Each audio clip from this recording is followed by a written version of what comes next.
I'm going to be totally straight with you. I could sit here and listen to this soundtrack forever, and I believe that I have.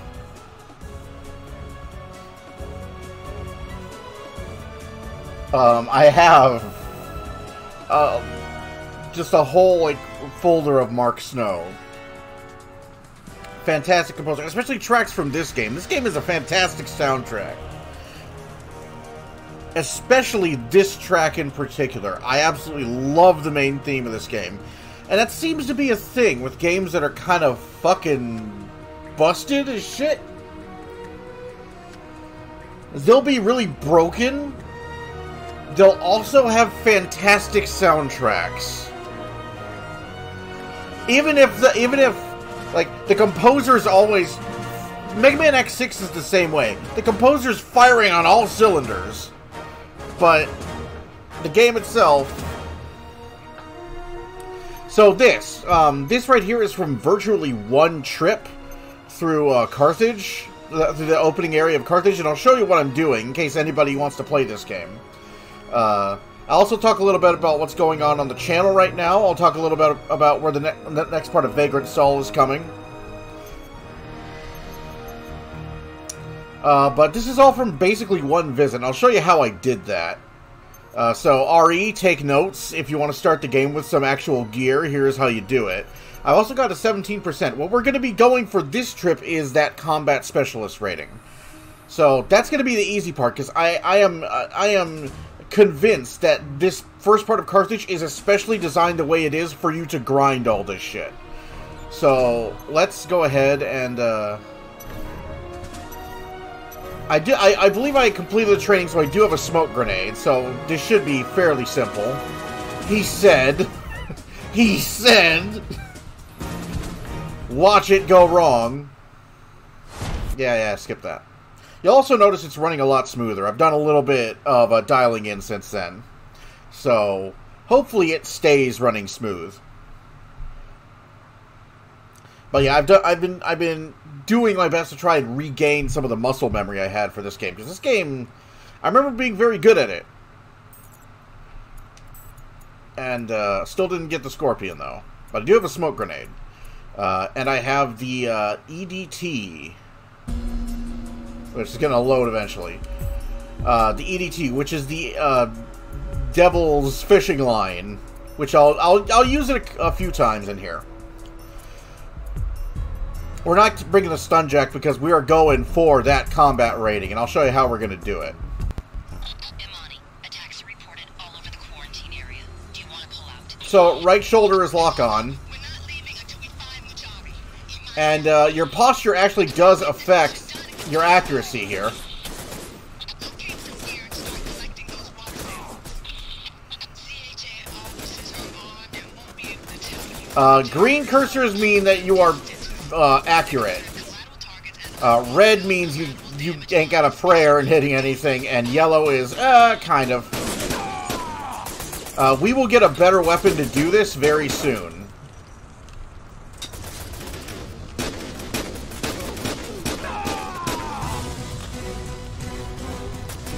Dun dun dun. Oh man, I thought I'd fix that.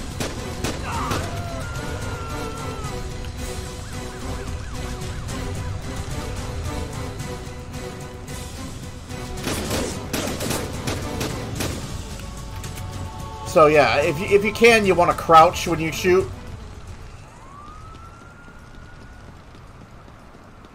It makes your fire way more accurate. And we're going to switch to the Devil's Fishing Line really quick.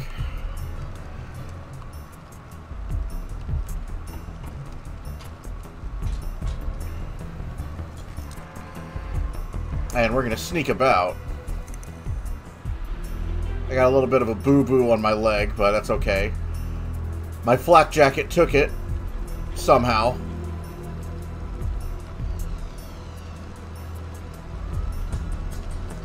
So I'm not going to be able to lock onto this guy with the Devil's Air Taser, but I can. Just stun his ass. And I count to 4. That's kind of the trick whenever I tase somebody. I'm not sure if that's too long, but I like to make sure that I'm not incinerating them because it's awful. Elsa needs those water samples. But here we go. Now these guys have respawned now that I've collected the bio data gear. Because, of course, we can't have you have a simple time of it.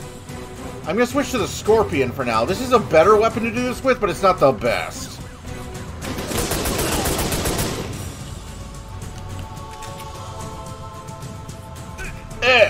Yeah, whatever.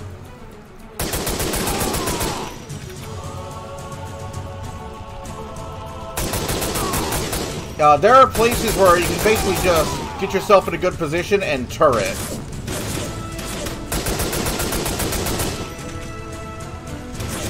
We're gonna deal with all these guys first.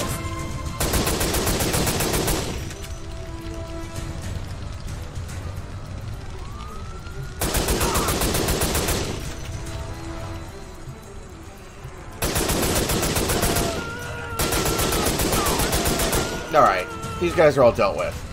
Now we gotta switch to the smoke grenade. Because there's a much better weapon to do this in here. And we also gotta stun these guys. But, and this is how you do this little exploit. Hello! Okay, so he's gonna run over here, which is good for me.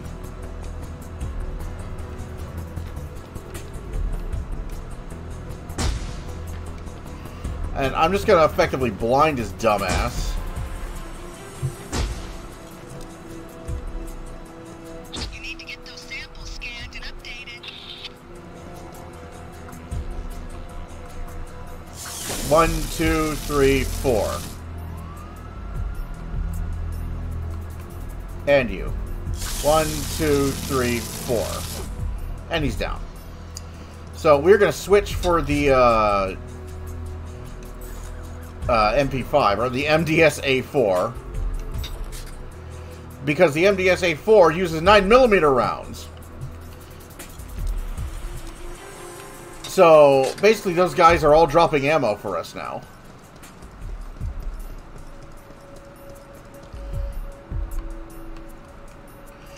And of course, you want to stun both these guys, because that gets you more points towards non-lethal.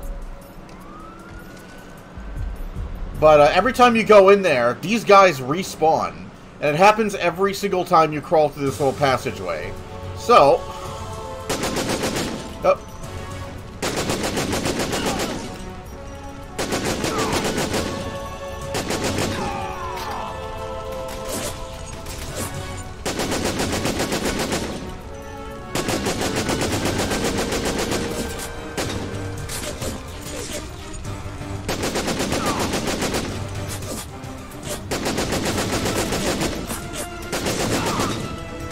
So, I remember using Action Replay to get the P90 in this game, and the P90 is godlike. Like, the P90 is the... like, its ultimate weapon. It's just this ridiculously overpowered weapon. But yeah, collect the ammo, and you'll basically just be able to do this forever. Just crawl in there, respawn a wave, and keep doing it till you have depopulated Michigan, basically. So yeah, on to the topics I wanted to discuss. First of all, we're going to talk about Elite. The reason why Part 2 of the Guardian Expedition is not up yet is because I've decided I want to have a little bit of fun with it. Not that I didn't already have fun with it, but I want to do something a little bit extra. And I'm thinking you want to get some people together so we can basically smash some fighters together. Well, we want to do some like fighter death matching as well. So that's why I kind of haven't uploaded it yet. I want to do more than just show me like getting the fighter. I want to show it in action. And I want to do it. I want to show it in action while having some fun as well with everyone else. So that's why. I want to do something cool. Yellow. As for the other Elite thing, and Andrew will know what I'm talking about, we went to Sagittarius A-Star. to pick up RE Power Play from the center of the galaxy. So that video is also on the way. That's gonna be what comes after the Guardian ruins, like obtaining the fighter and the fighter deathmatching and whatnot. Yeah, I want to show you how that thing flies and how it feels in combat. Because that plasma autocannon may not be the most accurate thing in the world, but it is oh so satisfying. Well, it's not accurate for me. It's much more accurate for the AI. Tanvi is way more accurate than I am. But yeah, I just want to have a good time and smash some fighters together. That'll be cool. That'll be fun. And I think we're just going to do it with like a basic fighter bay, so it's like 6 lives, essentially. Oh, hey. They didn't do it this time.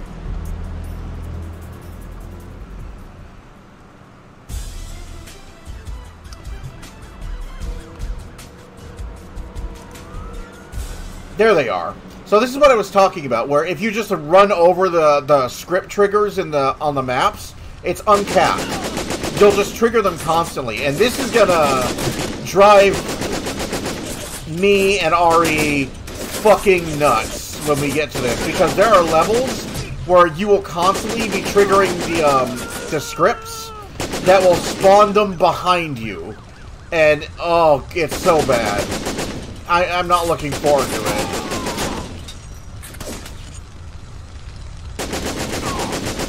This game is fun in a very masochistic kind of way, hence why I'm going to the trouble of showing people this stuff. Otherwise, I'd just be doing this off-screen.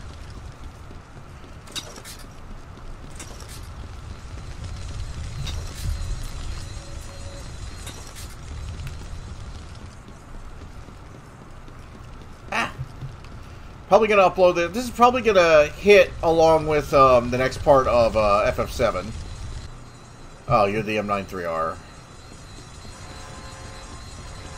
If they're going to give you an M93R at the very beginning of the first level of the game, why don't they just start you with it? I remember that bugged me. It was like, if this is literally spawns right behind me at the beginning of the game, why didn't you just give it to me from the start? I think this game might have been responsible for my love of games like Wildlands, and yes, Breakpoint. I should start playing Breakpoint again. But I like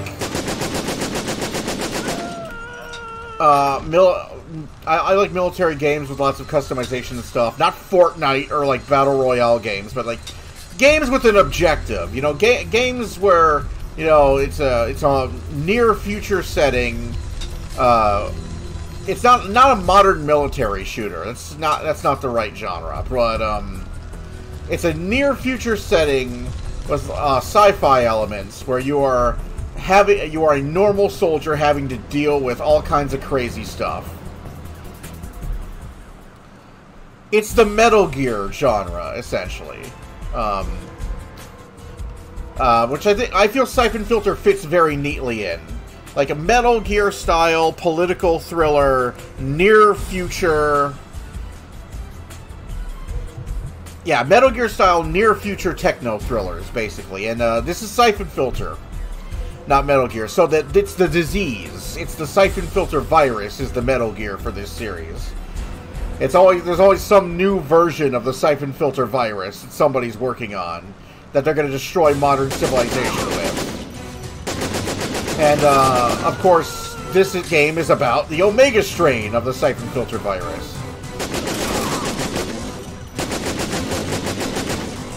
So the controls for this game are kind of weird, but they're also kind of advanced.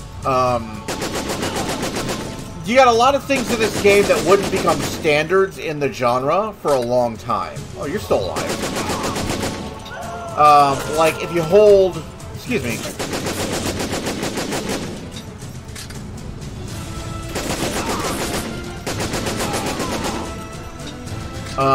Like if you hold cross you'll do that sort of like a prone, not prone, but sort of like a duck walking, which is a standard now in the genre of stealth action and shooters and whatnot, but it wasn't back then.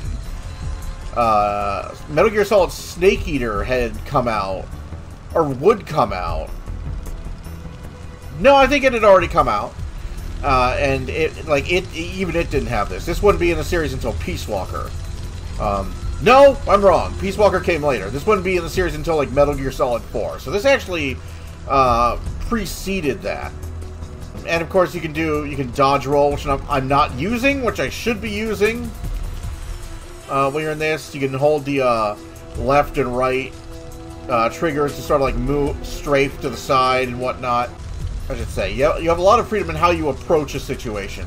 Of course, the game, while the controls give you that freedom, the game design kind of takes it away.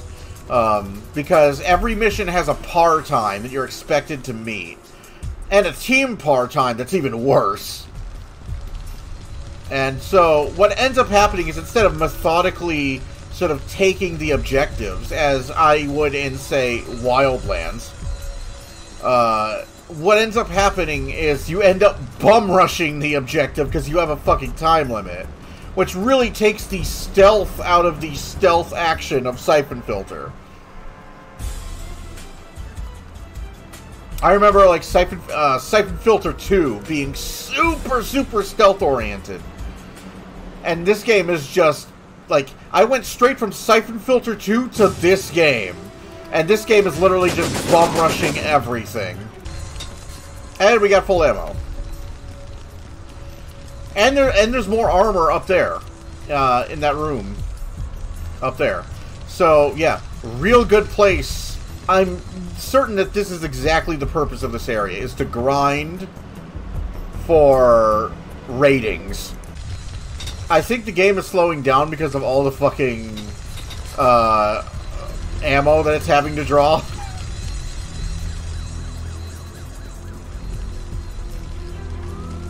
We're gonna go one more time, and then we're gonna see what our progress is.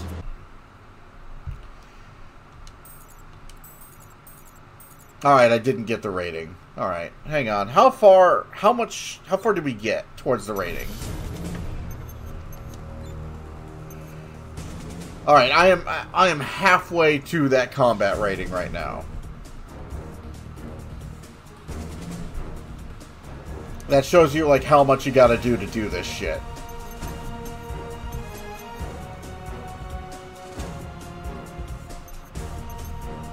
I believe there are FAMASes later on in Carthage. I think that's a common weapon that the ALA drop. My goal is the G8, or the C8, rather. I use the hell out of this thing. It's great. Combat Sharpshooter. I think you get Combat Sharpshooter by aiming down the sights with L1. Like, anytime you're aiming down sights at something, you'll get Sharpshooter when you shoot it in first person. So, the G8 makes that real easy, where you can just pop people. Just pop, pop, pop. Combat Knife Specialist. Explosive Specialist, I believe that's 2%. Is it 2% for everyone? Who knows? Yeah, that's what's going on on the channel for today. You'll see this today definitely if Final Fantasy VII ever fucking finishes rendering. You'll see it too. My computer does not like Twitch footage, it seems.